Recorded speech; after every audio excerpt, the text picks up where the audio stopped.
to the west, Jorge Ventura is live on the ground in Portland, Oregon for us, where protests have also erupted in recent days. Jorge, what are you seeing where you are? Well, Kelly, there are scheduled protests for later tonight, these anti-ICE protests that continue here outside the ICE facility in Portland, Oregon. As you can see behind me, we're starting to see now individuals start to show up. Just take a look at the live look here outside the ICE facility that's continued to be boarded up. We actually just saw a vehicle enter the building in the past couple hours, Kelly. We've seen many vehicles carrying federal agents enter. We actually see some of the federal police outside here guarding that driveway to allow those vehicles in. We're expecting this crowd to grow into the night. Now, as of this moment, this ICE facility has really become the focal point of President Trump's effort to deploy National Guard troops here. You guys actually see, you can hear a chant. And Kelly, in a moment or two, on my left-hand side, we actually have more protesters arriving. That's where you can hear those chants. About a group of what looks like 50 individuals about to join this protest here. We haven't seen any violent clashes with federal agents yet, but it's normally when the sun goes down here is when agitators turn more aggressive. Yeah, we're getting about a group here of 50 is about to show up in a minute. They're about to block down.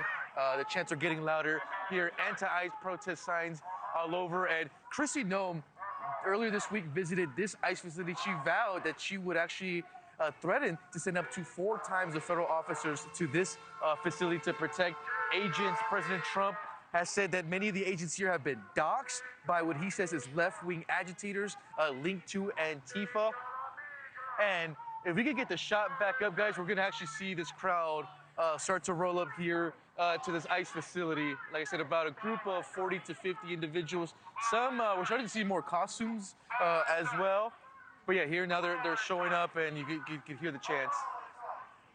Abolish ICE is what this group is chanting. We see some animal costumes here. So it's starting to grow here, but like I said, normally when the sun goes down, when agitators become a bit more violent. Now, I do want to give an update. At this point, Kelly, it's still unclear if we will see National Guard troops deployed to Poland. There's still an ongoing court battle between the Trump administration and the state of Oregon. Here in Oregon, the National Guard troops have been federalized, at least 200, but until that case is playing out, the judge is saying no National Guard troops could be deployed to the city of Portland. So we're going to continue to monitor that situation. We could have a court hearing on that National Guard deployment really in the next coming days. Could happen as soon as today, tomorrow. We'll continue to monitor the situation. But you can see, Kelly, right behind me, the federal police now entering back as they continue to monitor the crowd. But we'll continue to monitor the situation here on the ground here in Portland, right outside the ICE facility here, Kelly. Well, Jorge, excellent reporting. Thank you. I wanted to ask you, because I know you've been out there for several days, has the mood on the ground changed since that ruling came down?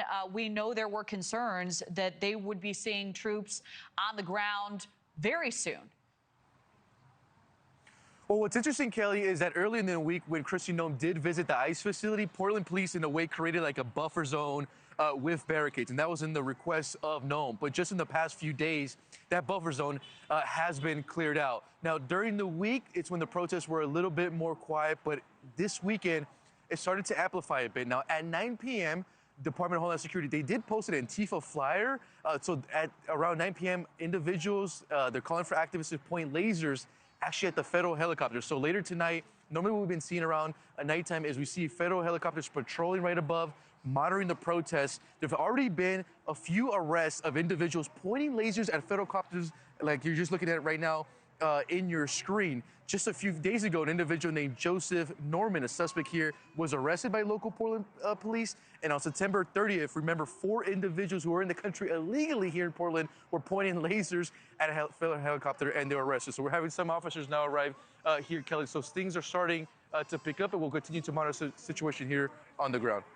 Wow, brazen action there. All right, Jorge, and I should note those concerns coming from the protesters.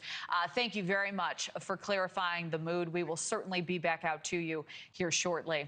Thank you for watching. Subscribe below and download our NewsNation app right now on your phone, and you will get fact-based, unbiased news for all Americans.